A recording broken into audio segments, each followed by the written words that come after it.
世界万项带，拢伫咱台湾新眼界。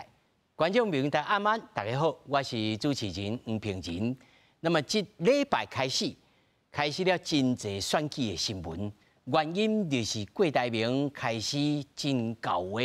咱讲过党的有影搞话题，每一个县市发电厂拢爱一个，但是专业的讲，用一个就要小等一个。也阁有讲3年做出8万只的机器人，要甲解放军要甲伊相配。敢是阿明啊 CEO 讲大话？两个专业，咱今仔日好好来将情听说。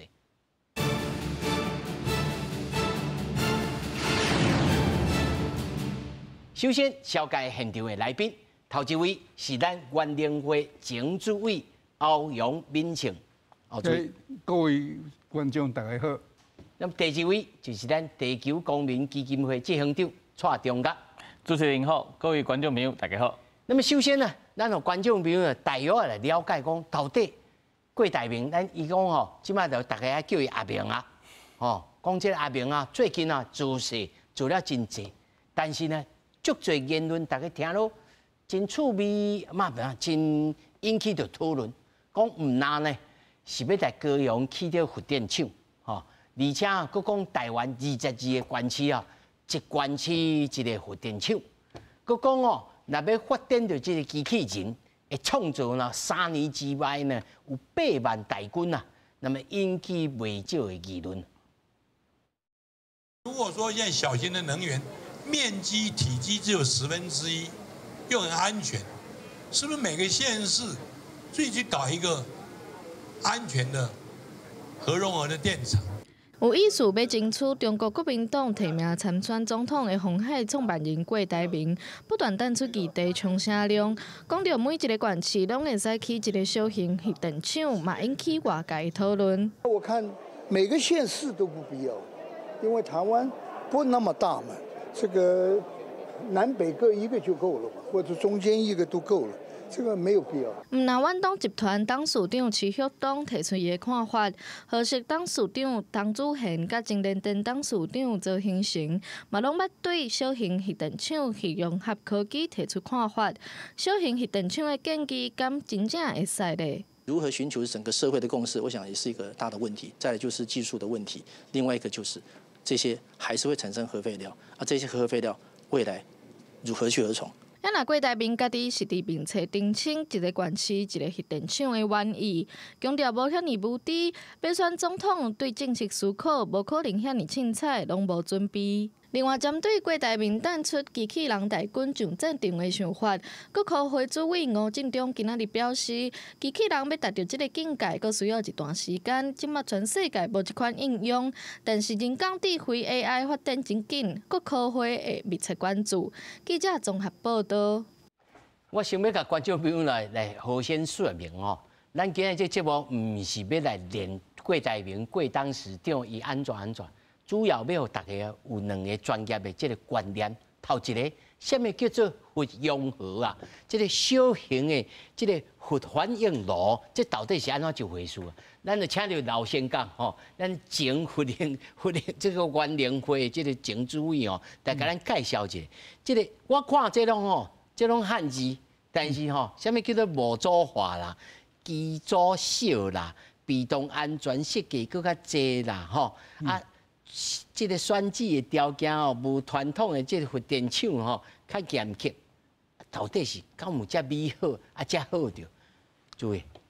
各位观众，大家爱了解，咱台湾的发展真繁荣，真各县市拢需要能源，拢需要电呐，拢需要电，所以我相信讲阿明啊是讲较紧啦，吼。迄个啥物叫做小型核能电厂？其实，伫迄个人拢在讲，伫迄个潜艇、伫航空母舰内面拢有迄个原子炉，谁敢唔敢搬起来？其实，迄军用的交民用的有一点仔差别。哦，所以袂当直接搬落来倒落就用。无啦。迄个军用的吼，伊的燃料较不计成本啦，较贵，较粗本啊。伊的成本，伊的燃料较贵，因为伊迄燃料的迄个帕线爱较悬呢。咱普通的，我用一个比例啦，咱普通迄个传统的核能电厂，若讲比例讲是迄个密度，伊才3%、5%已经足悬啦。但是伫即个军用的内面，伊的迄个燃料呢，爱到会使讲悬到20%，但是毋是讲20%，就是5%的4倍哦，迄计数无共款哦，迄是真悬的。啊，尤其哦，是安那袂使直接搬起来，因为你要细型，所以伊的燃料爬线一定爱悬。爱细型燃料，那像咱啉，愈小就爱爬线都爱愈悬咯。爱愈悬。啊，爬线愈悬的时阵，你燃料自然就贵。但是呢，因为伊燃料细，啊，伊的规个路线细，所以伊伫个安全顶悬呢，交传统的较无共款。传统的因为大声，哦，真大桶，真大声。所以，就爱伫个地动啊、啥物海啸啊，拢爱过真耐，爱会样耐。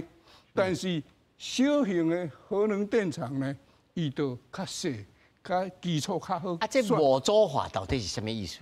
模组化就是讲，伊伫工厂生产就好，毋是踮现场踮遐起。免踮遐起，免啊，是车来就倒落去就使。对，啊，伊伫个工厂内面会当生产大量、批量的生产。所以计数也较低。哦，啊，听起来拢真理想，但是他都注意你有讲，你讲阿明啊，伤赶、伤急啊。因为吼，迄个传统的核能电厂，伊的燃料是安那俗，因为伊拍线值是真低嘛，吼，所以等于是伊的燃料等于是免钱的。若讲交建厂的成本来比免钱，一丝啊呢？一丝啊呢？啊，但是迄个。若讲迄个小型的，伊本身伊伫个迄个用途，因为要用来发电，所以袂使讲凊彩用迄个燃料，像伫迄个船仔顶，还是伫航空母舰顶悬，伊得搁考究伫个温度啦，啊，伫个迄个结构啦，啊，甲一方面。伊的拍线值是也相当悬，啊，搁一方面讲拍线值是悬的时阵呢，惊人摕去做原子弹啦。哦，迄若是较歹心型的，就摕去做原子弹啊。啊，所以伊袂使起码讲起来讲，你袂使用迄个做原子弹迄个 plutonium， 爱用天然的迄个铀能。所以要搁去买，这嘛是爱国际上大家都爱注意的，互相爱知影爱注意哦。所以你也看伊人。是安怎？美国限制伊的迄个燃料袂使提高到偌济%，因为你悬起来，你会去做军用做武器。哦，所以你若注意，你若讲，若真正认真，今仔日开始要做，还得偌久的时间？差不多，我相信3-5档是设计交 prototype 会使啦。啊，若讲咱台湾袂使讲都。若要插落去有电爱插好偌久？咱台湾都较慢的啦，因为咱别人先去用好。用了看下本来无安尼。对，咱安全第一，咱台湾敢1粒仔尔，会使经济，所以安全第一。哦，所以注意你也是这死导游，莫死冰岛啦。无唔对啦，啊，别人拢讲台湾都爱先死啊。才大家做伙死，袂使啊！就袂使，袂使啊！咱台湾1粒仔尔，咱都要保守。伊全世界拢用啊真舒适的时阵，咱才来用。迄时阵技术啊，迄时阵技术啊较好，啊，搁一方面啊较俗。这有影呢，无遮头前的拢叫讲攀啊。对啦，咱这，所以咱袂使抢上紧。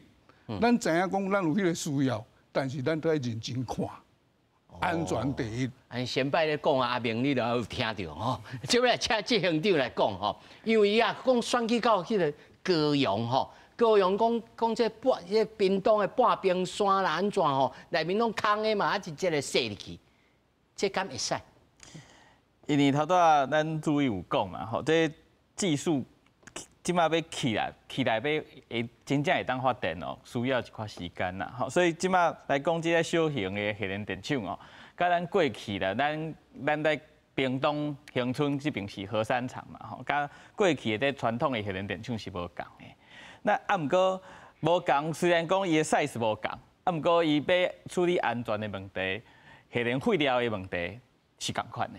所以其实咱是即马咧想讲，咱台湾搁要起新的核能电厂嘛。若是讲这小型的这基础的技术，即马台湾也无嘛，要靠外国来发展，看人起来有敢有较紧吼。因为即马小型的这基础吼，全世界应该是。是讲俄罗斯有讲有两个小型的基础有咧发电啦，啊中国是听讲有咧发电啦。中国本来有一个在山东咧起的这小型的核能电厂，伊是2017年本来讲要发电，一直到2022年才讲真正有咧发电啦。好，啊毋过这是中国内底的资料嘛，所以外国咧看的时阵，咱去年咱翻译一个法国的一个研究报告，内底是啥讲？中国讲伊有并联，就是讲伊咧小型的基础，耽误5档以后，真正有咧起来，有咧发电啊。要毋过即摆咧看起来，看外口写的这新闻是讲，伊真敢若也袂真正发电有出来。所以其实即摆小型的迄基础，到底在全世界有真正有咧用吗？吼，有咧发电啦，有咧研究啦，有咧起啦。啊，毋过真正有咧会当来发电，互咱使用嘛？所以志行长，你的意思是讲，即摆佫看无影只，咱看这图表顶头吼，中国的山东啊有，但是唔知有咧用无？啊，这罗西亚吼，讲话海上浦东的这个核电厂吼，2020-5月投入商业运转啦。伊这有两个基础在海面上，啊，毋过伊的负载因素就是讲伊发电的效率哦，其实足低，足低吼，足低，一个是44%，一个是18%尔，所以其实代表说伊无法度对咱甲其他的电厂来比，伊即摆是发电的效率嘛是介歹。咱互先摆小插一下话。我感觉讲，迄个小型的核能电厂吼，有一个好处就是讲伊较安全啦。较免惊吓，啊，另外一方面，伊的废料较少，伊会使讲，会使用迄种较高级的气体来做冷却剂，啊，伊的用过核燃料呢，你既然会当规组加放入去，所以规组摕起来，但是嘛是要摕去倒去？摕等于工厂、总厂，摕等于总公司搁再制，啊，搁销纳会调伊，所以基本上新的核能电厂，咱有一个，所以这间总公司就袂当踮台湾咯。无可能啦，啊！但是咱有一个摆想，就是讲，我想讲，安尼的时阵，将来咱会唔免伤过烦恼这个核废料，因为咱台湾无条件，无唔对，咱台湾无条件做迄个处理核废料，但是全世界在处理的总公司，迄个总厂，伊会自然收等于回收等于，所以废料是会使。对未来唔免伤过烦恼。啊，如看有啥物导游会替咱来处理的，来证着。我即摆有去年吼，美国国家的科学院的院刊哦，伊咧研究是有咧讲啊，讲大部分这小型的基础所产生的这核废料的体积吼，是咱过去传统电厂的2倍到30倍。所以电镀较济。所以甲老师讲啊，无相共啊，是咧美国的研究是安尼讲。美国的研究安尼写。这是安尼写啦吼。不过，咱头拄老师咧讲废料的代志吼，即马联合国是讲咱的核废料是袂当送到别国去处理的。吼，即马有咧规定是讲咱的垃圾要家己处理。所以其实讲实在，咱想讲啊，咱的核1、核2、核3，全拢是外国的。哇，联合国咱禁止讲袂当送去外国。伊其实有台把烦恼是讲核武的烦恼啦，因为咱这废料内底拢有迄放射性的物质嘛。若是讲在运输的过程当中发生一块意外。啊，这联合国甲咱禁止啊，咱免咱送去外国。所以台湾为什么咱从较早以前就咧处理讲，咱的核废料要放到倒位去，拢无有一寡人就是讲，送到国外去。啊，毋过咱一直咧，咱即摆的法律啊，咱即摆的处理的东西，想讲在台湾要找一个所在去，啊，一个低阶啊，一个高阶，所以其实一个管区就无爱收。所以其实足麻烦的是讲，不管是当新的这小型的机组，咱即摆过去使用的核废料的处理，就是一个足大的问题啊。所以而且搁使用搁较侪核能的时阵，若是讲咱是讲过当进前是讲核融合，核融合可能有可能无得核废料，要毋过即摆小型的机组嘛是核分裂的。啊，核分裂就一定有得核废料，啊，废料就是一定会处理的。即就你头讲咧，核融合吼，核融合又搁有可能性嘛？即个技术咧咁。核融合，照我看吼，是久长慢慢啊来啦。啊，佫看无吼。咱唔免去寄望啊，唔免去寄望，唔免去寄望啊。哇！啊，迄个废料吼，我会感觉讲。现时阵是安尼啦吼，但是未来的世界技术的进步啊，迄个用途会改变的时阵，废料毋是咱台湾的问题。但是我有赞成先摆你讲，就是讲吼，先互人用看卖，用了会使安全啊。咱知影讲要安怎处理，咱才来甲采购。是啊，啊，迄时阵核废料可能也较俗，啊，可能较好处理。迄时阵就有可能自然啊，法律嘛是会改啊，啥全世界的法律嘛是会改啊，因为你有技术的进步，所以咱袂使讲干那守伫即点，啊，就讲啊，都永远拢是安尼，无可能，因为时代进步，科学的进步。咱敢想会到讲今仔日遮方便，通讯大家有够。但是基本上，先摆你的概念就是讲，你基本有条件式的赞成，但是即马现主是对，咱唔免急，迄是别人的代志。迄别人的代志。迄别人的，迄绝对是别人的代志，因为你台湾佮偌有迄个技术，你台湾想要安怎处理，台湾都不适当。因为咱这个岛上过小，上过宝贵，无，咱上过宝贵，咱袂使讲去共抢迄种工课来做。那废料是别人会当做的代志，毋是咱会当做。咱唔免做，但是咱唔免惊吓，自然时到。我相信讲技术若进步，自然会人来收等于再做。哦，是，来继续对。老师的意思我是。但我嘛是赞成啊，因为咱台湾即摆的技术就是无法度家己来起电厂，一定是别人的技术发展起来了后，咱想讲咱要，譬如讲咱即摆讲要做小型的机组化，阮即摆是这个要甲倒一个来买伊的技术咧。你要甲美国买、法国买，倒一个较成熟，咱嘛唔知要买倒一个。因为即摆全世界就是头拄仔讲嘛，就是有诶，敢若变身啊，甲你讲诶。有诶，就是即摆就是拄仔写甲中国讲有啲小型的机组有咧发展啊，要毋过这两个国家应该是咱袂甲伊做小生意，咱唔敢吼。啊，即摆这民主国家内面哦，差不多美国是讲2028年有机会起来啦，吼。啊，阮即摆是起来了，伊有啥物副作用，咱们即摆也唔知哦。哦，因为你起来了后，要看起来了后，伊个发电的状况、伊个效率、伊对边仔的影响是啥？咱是先看了以后，啊看了以后，咱想讲，咱台湾敢4拍？这台湾甲世界各国咧发展系列上无共的所在，就是咱的地动足多。头拄老师是讲，这新的核电厂有机会较安全啊。啊，毋过其他的所在敢有遐尔啊侪地动？比如讲，咱阿明过去咧。前几工是咧讲，在高雄半屏山这边来起电厂。半屏山啊，半屏山边啊4公里就是一个旗山活动断层。哦，4公里尔，较近。吼，咱的核三厂下骹是恒春断层，下骹直接是核三，无几公里哦，下骹就是恒春断层。所以其实咱台湾就是断层就侪个所在，咱就是环太平洋地震带嘛，台湾起来就是地动起来啊。所以别个国家因即摆发展的技术也未成熟。咱台湾的本来地动的问题就严重的，所以这是别人的会当来起核电厂，也毋过咱台湾起核电厂的安全问题要较注意。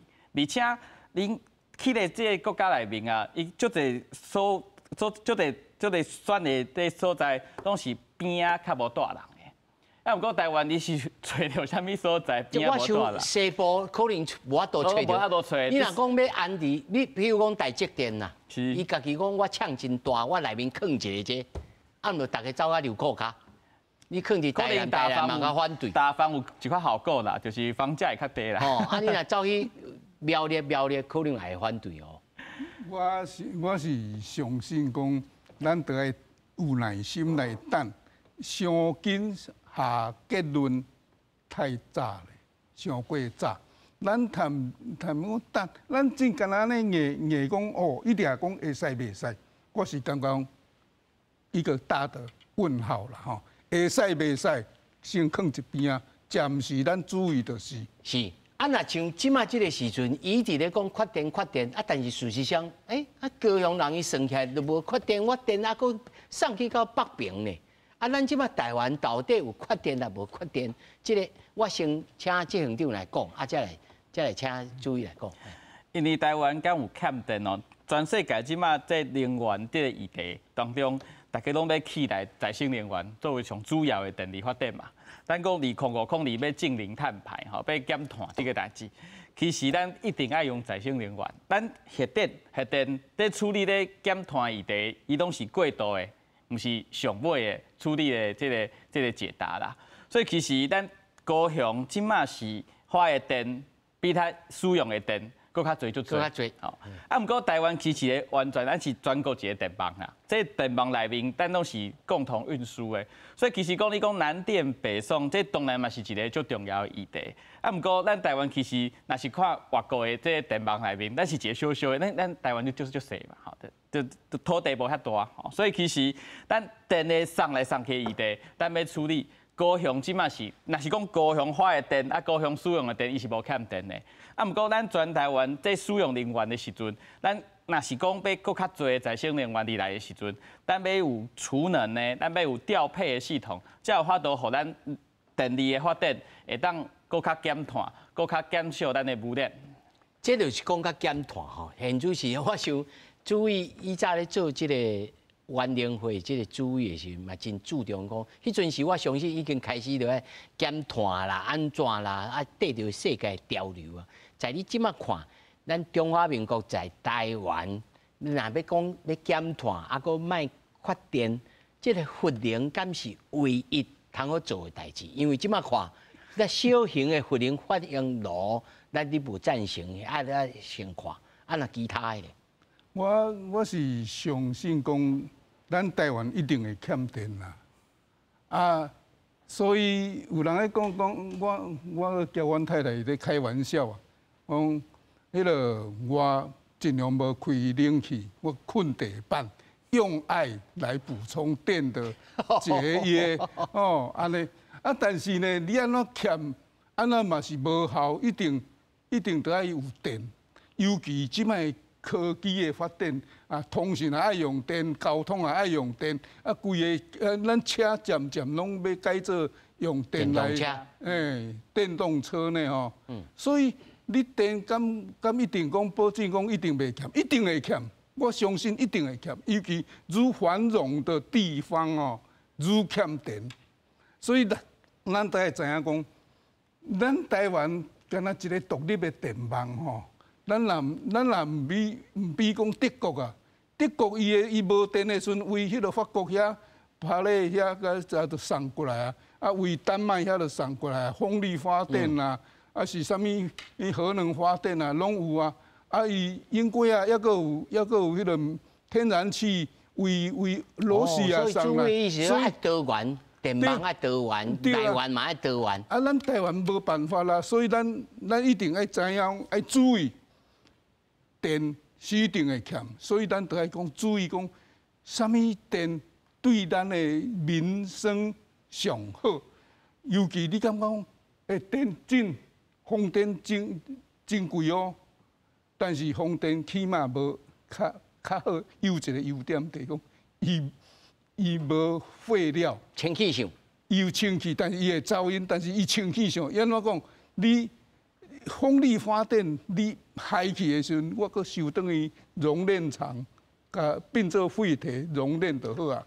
但是太阳能发电，我是真担心啦，因为迄是迄个silicon做出来，是迄个上低落上无路用的废材，无路用的废料，这么做出来，你敢会当保证伊厂商是讲保证20档、30档啦，但是我相信讲，迄将来若20档、30档以后的废料，产生一寡问题。迄种废料吼，的量吼，毋是咱想的高。但是若照注意你的逻辑来讲，核能废料总是到了迄阵时，总是有办法通好人类的科技进步来甲处理。那么希望，那么对着这太阳能的联邦，嘛可能迄阵时的科技通好来处理，敢会当共款安尼对待？是，咱嘛爱有信心。爱有这个信心，所以咱真爱尽量用，但是呢，你讲安怎欠都欠袂来啦，欠无落来啦。是，欠无落来啦。头拄老师是讲这成本的议题啦。伊根据这个国际能源总署 IEA 伊的研究哦，是讲2050年的时阵哦，核能的发电的成本哦，应该是风力甲光电的2.5倍以上啊。所以其实未来即马是风电就比较核能较便宜哦。较俗，风电即马的成本是较俗啊啦，光电是较悬啦，风电是较俗啦，全世界拢是安尼吼，所以因为你看吼，全世界有人在投资在再生能源，风啊、太阳能啊，都有在投资嘛，嘛有在投资在核能的，啊，不过在投资的比例就是再生能源悬足多，研究的人会足较多，研究的经费嘛佫较多，而且伊的成本就直咧多大啊，所以其实咱。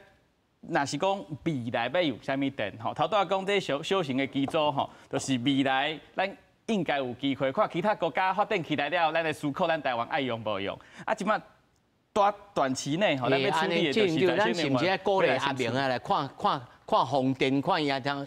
阿明昨迄脸书是讲。全世界较好的风电公司嘛，在台湾有投资啊，所以嘛爱支持伊嘛，所以阿明是有咧讲风电嘛是爱用的啦。哦，是伊嘛是有在，现在你甲咱鼓励阿明爱鼓伊，看伊是啥物电吼，来对咱，你佫讲一摆，咱对咱台湾真正好，爱保守安全，来对着这个总统的候选人会当有正面的这个意义伫。我相信讲，一方面咱爱强调迄个。生产效率啦，吼，啊，但是对未来咱袂使忽略啦，咱袂使甲轻视进。伊有迄个将来，伊有较安全，伊有可能比即摆佫较好。所以核能伫迄个小型核能电厂内面，咱爱寄真大的愿望伫遐，爱甲关注。啊！但是看别人用甲安怎，咱才来收。是，好，感谢两位。好，今日感谢两位，感谢。刷落来第二趴，咱们介绍现场的来宾。头一位是阳明交通大学应用数学系教授李玉杰。主持人、各位观众，大家好。那么第二位呢是军事连线杂志总编辑刘学杰。主持人、各位观众朋友，大家好。咱头头一开始就讲到。这个郭台铭，即摆咱叫伊阿明啦吼，伊叫咱甲伊叫伊阿明吼。讲着讲吼，3年之内要做着这个机器人，吼，要甲这个阿强啊，这个不管是陆战队也好，这甲人来吃拼，吼，甲伊配，吼，一定甲大家片价不留，吼。但是3年之内要制造8万只的这机器人。到底有可能啊？无可能啊？我先问教授，这敢有可能性？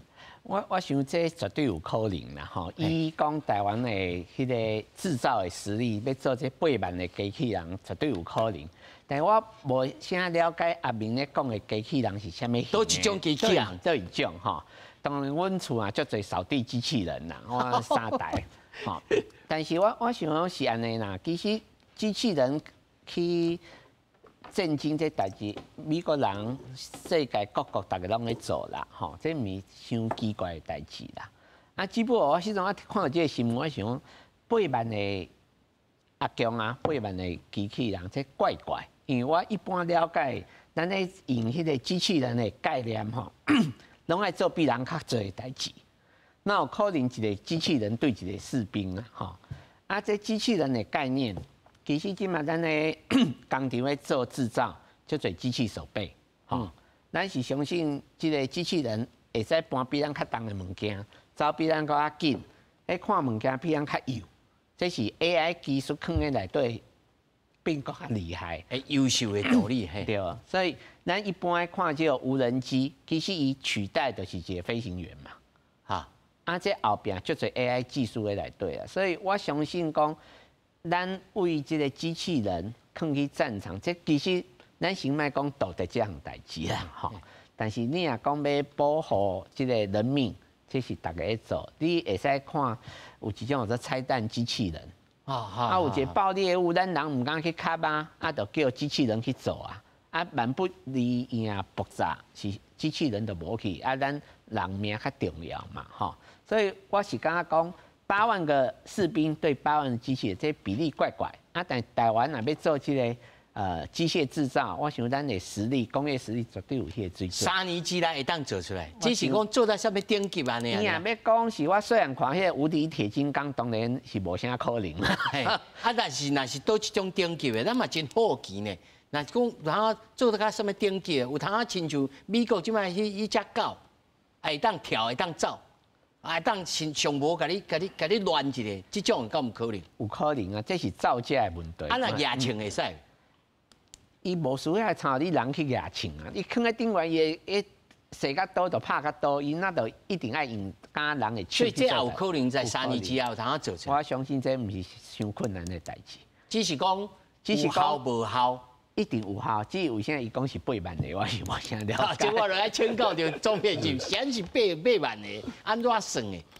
这个数字，我觉得应该也是他的即兴发挥啦，哈。对，因为你阿明啊，随口讲。对，因为这个，比如说我们的兵力20几万的兵力是经过一些评估出来，我们决定陆海空各占多少员额嘛，哈。那你现在说你要有8万个机器人，那为什么是这8万个？我相信它还没有那么精准的计算。所以现在这个数字，我们姑且把它作为是一个数量不少的一个代名词啦。对，那像军事上的 AI 的应用，其实这几年，尤其是像美国、欧美，他们是很大力在研发的。那我们来之前做了一点功课，是对这个我们请大家看一下，这个是外形是我们很熟悉的这个 F-16的战机哈，这个是 Block 30是 F-16D， 但是它的垂尾，比如大家看到垂尾上面有一个。新的代号叫 X-26A 哈，这是在2020年，等于去年底12月的时候，美国他们做的一个飞行的实验，它让 AI 取代飞行员做飞行的测试，就等于说这一台飞机是一个没有飞行员，是无人控制的进行飞行。那你大家会觉得说，可能跟所谓的无人机概念不是一样的。对，但它就是说从我们的这个终究无人机比较小型嘛，那它把它过渡到这个现在已经有的。战斗机上面，然后它的技术可以利用这个界面来做飞行的动作。那表示说，假设在这个2020年，等于说在更早几年之前美国也一样做了一个测试，他有请了很多的这个 AI 的公司包含洛克希德马丁这些大型的企业，他们在战斗机的模拟机上面有做一次模拟的空战。那次空战。的结果是 AI 操作的是大获全胜，对，那等于说他亚狼的对吧？对，他的那个代号叫 Alpha Dogfight 在空军的意思是2架战斗机1对1的这个空战这样子，对，1对1的决斗这样，这是一个很传统的。那他们只限制在用机炮来互相攻击跟追瞄。那因为它不是真的飞机，它是在模拟器上面去做训练。然后做测试，那飞行员是人飞行员，然后跟 AI 做对抗。那他们会发觉说，在很多的这个演算中，比如说我取得角度、跟时机、跟油门的增加减 ，AI 确实比人类做的判断来得快，而且准确。对，所以在最后是 AI 获得一个不错的成功。然后接下来2年后，他们今天做实机的飞行。可是我看了一下报道跟资料。美国他们也是说，他并不是希望用 AI 来取代飞行员来完成攻击的任务，他还是希望是辅助飞行员。比如说，现在飞行任务越来越复杂，他可能要对地攻击，他可能要做侦察，或者他只是要做巡逻。他把飞行姿态的控制这个部分，请 AI 去协助做判断，然后飞行员可以更专注在他的原先规划的任务上。所以总编辑，你的意思是讲，在今嘛目前的这个建军的思维里面，也是。认为讲有人较好，这个其实我认为它会有一个道德性的问题啦，就是说你把攻击权交给 AI 去判断，这个 AI 它到底判断之后，如果有了所谓的责任，那我们这责任该如何去厘清？这个部分，我认为是。不是惊讲伊叛变。我们刚刚科幻的小说啊，讲 AI 的叛变。对，我们都看过《魔鬼终结者》嘛，那世界上最有名的 AI 机器人就是阿诺嘛。对，那他那个当然是一个未来的故事，可是我觉得。但是你他讲的，咱所知啦，就是讲万不因来误写。是。那误写就这真像诶。对，就像比如说方阵快炮好了，这是我们很熟知的一个系统嘛。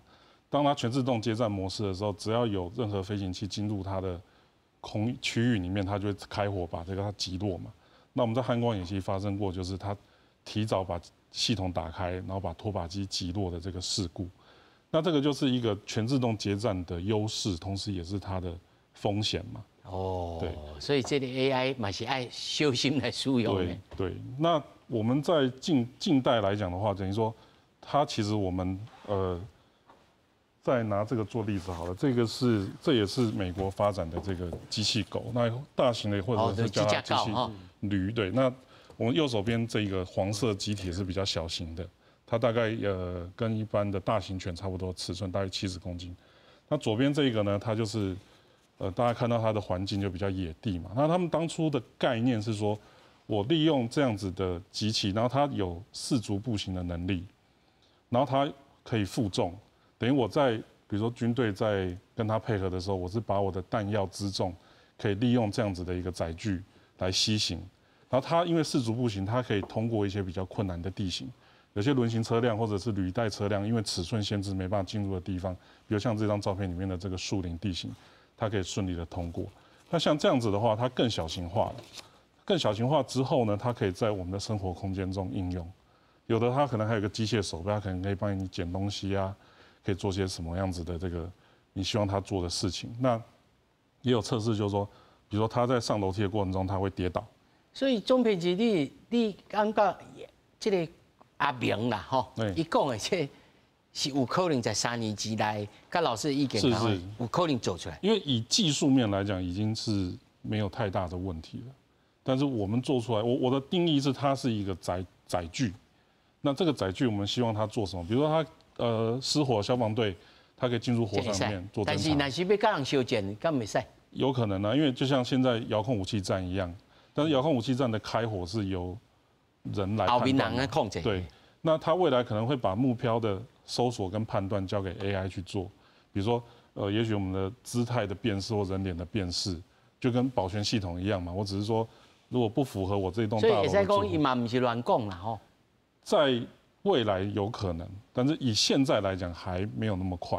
但是3年5年后，我觉得会有机会。啊，这我来请教老师哈，今麦到底这个军用机器人哈，在全世界，恁用 AI 就去运用，那卖讲敢若是机器人呐吼，他多总编辑也讲，其他的这个运用，包括飞行机啊、战斗机顶头拢有。咱在整个军事领域内面 ，AI 的运用到了什么程度，会当？到了看他飞天遁地吗？我想吼，这个用科技的战争吼，美国做足久啊吼，啊有一个做打帕，美国迄个国防部下口有一个打帕。其实咱即摆看自驾车，伊1970几年就开始咧做自驾车的研究。啊，咱上开始的迄个 Internet 啊，为迄打帕计划来吼。啊是。啊，所以即寡。科技应用在战场，这美国国防部做就紧的吼。啊，今年咱咧看讲 AI 技术放咧小台震惊这个代志，其实是受过拢咧做吼。啊，可能咱即摆看敢是阿明讲的机器人吼。那事实上咧，震惊是足复杂的代志吼。其实伊对一寡战场资讯的收集最重要。哦。咱讲情资嘛吼。啊，以前咧波斯湾的时候，迄阵大家想讲。部队的移动，咱是用迄个人造卫星去翕相，还是？但迄沙漠风暴你拢看无的时阵，美军就想到一步，放迄个感测器放落，伊去收集伊的音讯，这声音到底是轮车经过还是履带车辆经过？迄阵啊，拢用 AI 技术有法度判别。哦，迄阵是就咧开始用，都因为伊需要嘛，伊知影讲这个。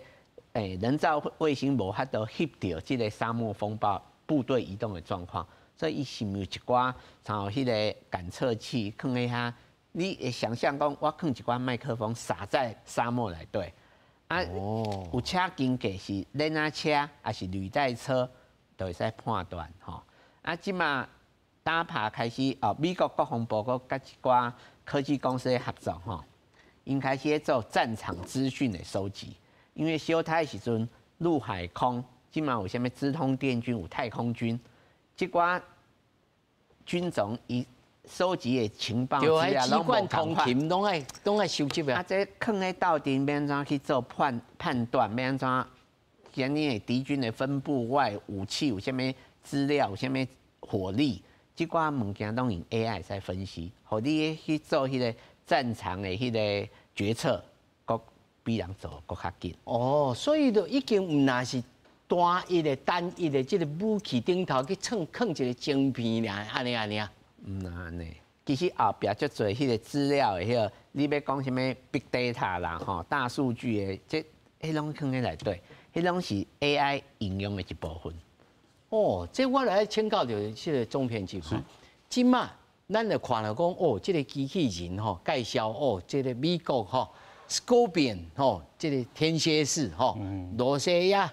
反碳价这机器人，啊，这南韩某迄个做这骑卫兵的机器人，是，哦，这种，咱台湾目前为止，敢有这类似的物件开始伫咱的这个军中咧运用，还是讲亲像头啊老师所讲 ，AI 的技术已经开始咱的国军内面咧运用啊。其实像我刚刚讲的哈，像这个例子的这个武器系统都是。我们可以说是它是载台加上枪炮。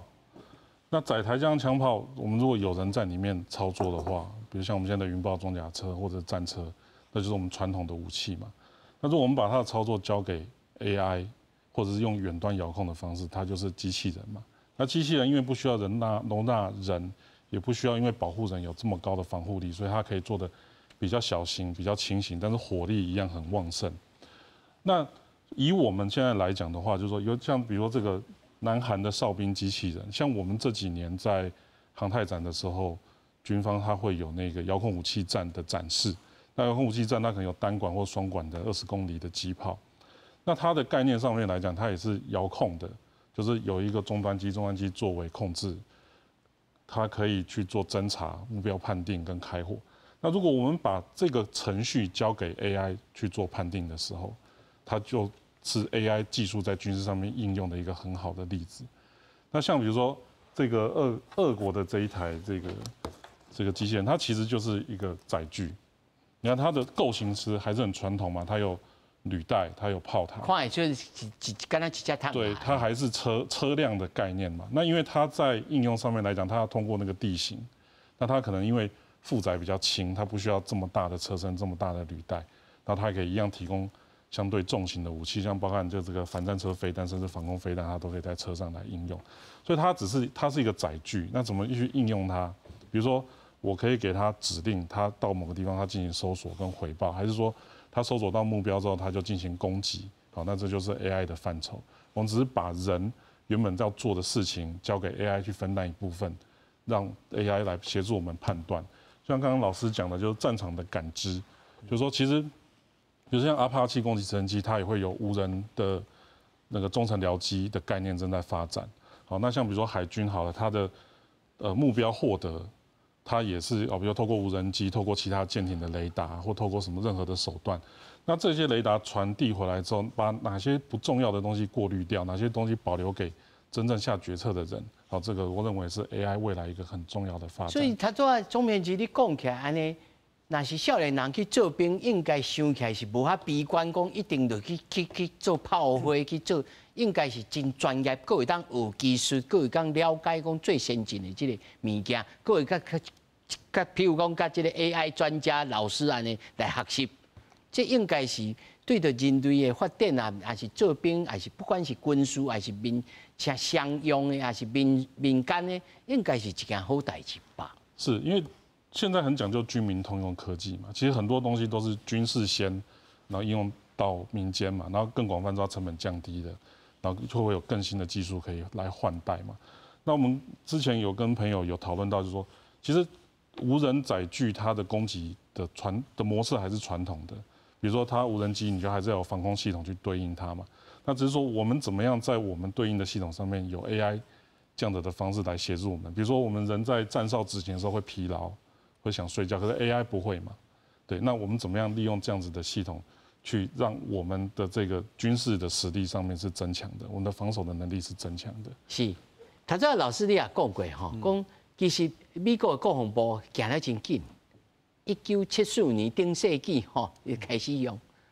咱即马民间开始咧用的物件，你会当举一个简单的例，互大家知影讲，其实军用的物件毋是敢若杀人放火啊尔，还有的对着民生科技是有接触的即个帮战。啊，大家毋通敢若听到战争，听到做兵，啊，就感觉讲啊，这岌岌有为不可。啊，对着恁尤其吼，对着恁数学系的即个 AI 吼，你嘛爱小可甲恁正名，互恁鼓吹一下。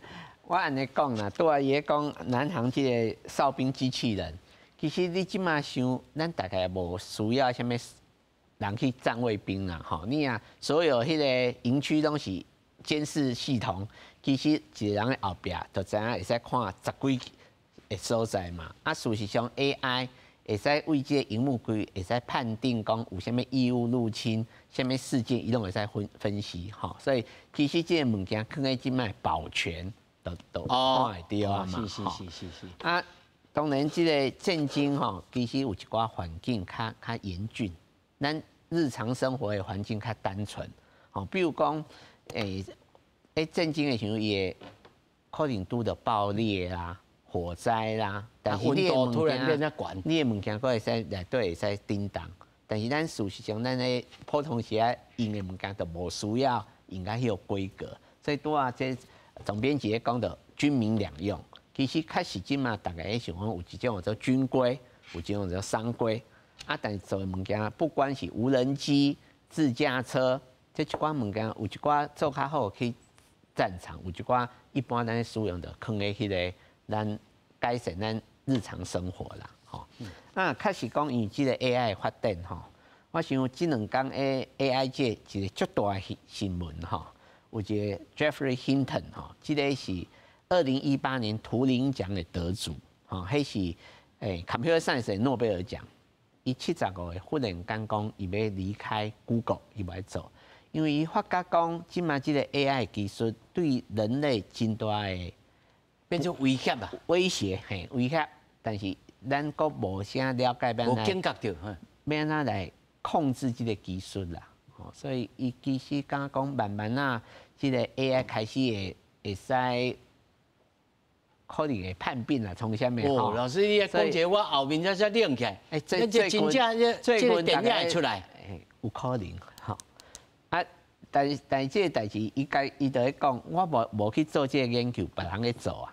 所以 AI 这是一种竞争啦，吼。你知影咱民主国家，当然你做代志会想考虑人命、人道。一寡代志你爱去想道德，啊，一寡集权国家，你若讲俄罗斯这个国家，因的想法都无啥共款啦，吼，所以我最近看一篇文章，伊咧看着讲，以前伊用化学战开始想啦，本来是为着要制造肥料啦，安怎去做一寡化学反应，是，但到尾最后摕去做武器，化学战，但是人感觉讲啊，这有问题，所以日内瓦公约就开始去限制，啊，但即摆人个是感觉是讲 AI 到底有法度，像咱咧对核武咧做控制，即个方式来做。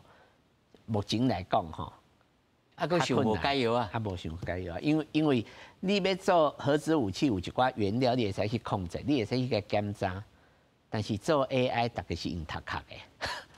伊根要甲你学你的读壳，学你的话，这甲你印吹印字。咱刚才咧饲囝哦，愈来愈印吹印字，愈来愈巧。讲 ChatGPT、GPT4， 这开始慢慢啊，大家感觉真歹去控制即寡技术的发展，所以开始有人咧想讲后壁的风险是啥物？啊，今日即个 Hinton 伊咧讲就是讲，伊就烦恼为 AI 技术去用到自动化武器系统啊，人去用了歹的所在，咱即马无法度控制技术，咱来看这个代志。哦，所以他在总编辑所讲的迄个方阵快跑啊，那是当作讲伊若提前来开起来，这毋是咧讲慢教哦，这有一天有可能伊家己就主动，伊就想讲伊要来做啥物。这在即马军中，咱台湾已经有开始咧想这种代志，还是讲，尤其这2天，美国的这军火商来到台湾。敢有开始咧讨论这种物件，还是讲先发展才讲？以我们目前来讲，我们还没有建立这个思维。以我们的国军来说，那在美军他们也都很多都是在研发的阶段。